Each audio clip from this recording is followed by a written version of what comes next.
The NFL has long been the king of fashion with all their suits and fancy jerseys and long shorts, but the NFL isn't far behind, having lots of jersey color combinations such as the color rush.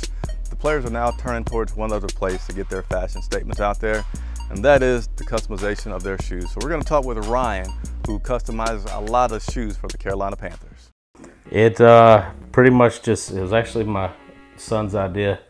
My 17-year-old, he came up and said, hey, let's start, what if you did this? And it pretty much just snowballed a little bit, started out playing around with it and then saw and I enjoyed it and just got into it more and more and started doing more with the, athletes, and it's just grown from there in the past 2.5, 3 years. I was the kid that would go out and buy chrome spray paint baseball cleats. They looked horrible, but I wanted something different. So he was actually into shoes in general. So it started out with it as more of a shoe thing, and it was like, all right, well, let's, what if we tried changing this to, different colors, different designs. And like I said, it's just picking at it here and there. With the football guys, definitely Trey Boston. I actually got in touch with him. I contacted him to see if he'd be interested. He was, and to this day, I mean, he's been my biggest supporter and helped me grow into, what I'm doing now. Do Jordans for weddings, do kids shoes, kids cleats, high school athletes. I mean, it's helped grow into just a lot bigger for me. Like I said, that's just been 2.5, 3 years. I did a pair for Trey and Norman week 1 in Jacksonville, and we were at the game, and that was one where Norman actually had the pick 6 and went in riding the horse.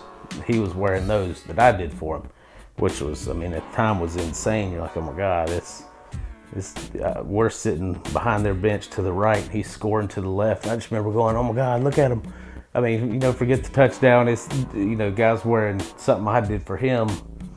So of course you get online, you start looking at pictures. Who got pictures of them? I'm trying to get, that's always, I'm still like that to this day. If practice, games, training camp, I'm looking for pictures. The league actually has color restrictions for each team. So the Panthers are blue, black, white, and silver. Their base color is black. So you've got to stay within their guidelines. Nikes have to have the Nike swoosh to stand out. Under Armour and Adidas and anybody else, they're not really as strict just because Nike's the contract for the NFL, but they're actually changing the rules this year. A guy from somebody in NFL or whoever put out an article that said they're a lot more lenient this year. Teams don't have to designate a base color. So it's kind of vague. I don't know all the details. I'm sure the team will know or does know, and I can get with a equipment guy and, just to make sure we're all on the same page, because I don't, and I know the guys don't, the players don't want to do something that's, you put time and effort into and all of a sudden you can't wear it.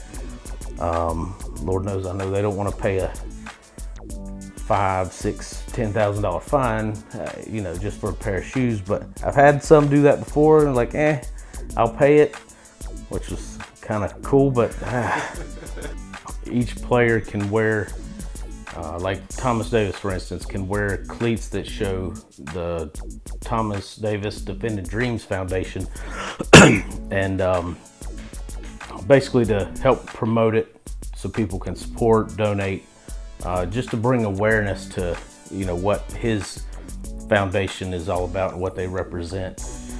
Same with Olsen, his is with Children's Hospital, basically just to help bring awareness to whatever cause. It doesn't have to be their own foundation. Have you ever gotten any letters from the league or any communication from the league about anything? No. Worried about that at all? No. As small as I am, if they're not messing with there'll be guys that do a lot more than me, a lot bigger than me, that they'll hit first.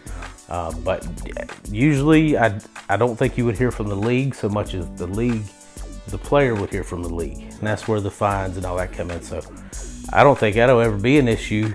You know, if something happens and I'm at fault or whatever, I just do what I'm told. So you don't have to worry about the player coming back and say, hey man, I got fined. Give me some shoes. And at the same time, they have people within the organization that, you know, as they're going out of the locker room, so to speak, they say, hey, you can't wear those, right, or you can. And so there's a lot of checks and balances as we go. Right. So it's not just me and a player going, hey, let's do this.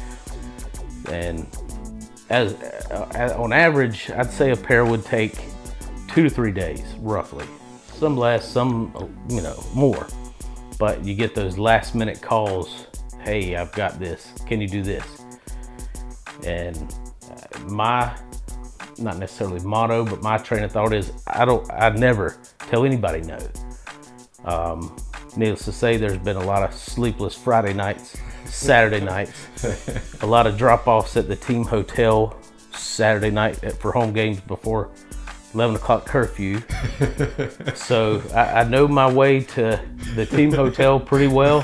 I can tell you down to the minutes how long it takes me. But I think last year, out of everything, I didn't come through on one pair. Baseball. Haven't really gotten into basketball. I've done basketball shoes, but not for any like somebody to use in a game, any athletes, anything like that. But I've done baseball cleats. I've done some players in the majors. Of course, do my own kids, do high school kids. I mean, a bunch of them like that. I mean, that's the general, or I say generic question I get. You know, somebody emails, hey, what's the price? And well, that's, you know, depends on the size, the style, and honestly the time. I guess as a whole, it's the amount of time, or the amount of work, and the detail going into it. I've kind of set up a set price, mostly for, say, the Panthers guys, or league-wide, but it typically starts around 100. You got to know that it's an art, it's a form of art. It's, you know, if you could buy them that way, they wouldn't be $60. And I tell them, of course you have preferences, and all white, for instance, would be a good start. But like with the Panthers, they're a black, like I said before, they're a black-based team color-wise, so they don't get, I'm sure they can get whatever they want, but team issued, like they go to equipment manager, say, hey, I need this, it's gonna be black, black and white, black and blue. And the best way to explain it's like you paint them like you paint a car. You don't just walk out and spray paint a car. You do these the same way. You've got to, I mean, you've still got preparation, and I mean, prep work in them is probably maybe half, maybe a little less, maybe a little more on some of them. And then that's time. You're looking 3, 4, 5 hours, maybe in prep work, maybe more, maybe less. But I mean, that's before you even get started on it. So that's not even design, color, dry time. I mean, and I think that's one thing people don't understand. If they don't, you know, like, hey, I want to get my son a pair. You know, how much? Oh my God. But putting the time into it and it done right, that's what you've got to put into it.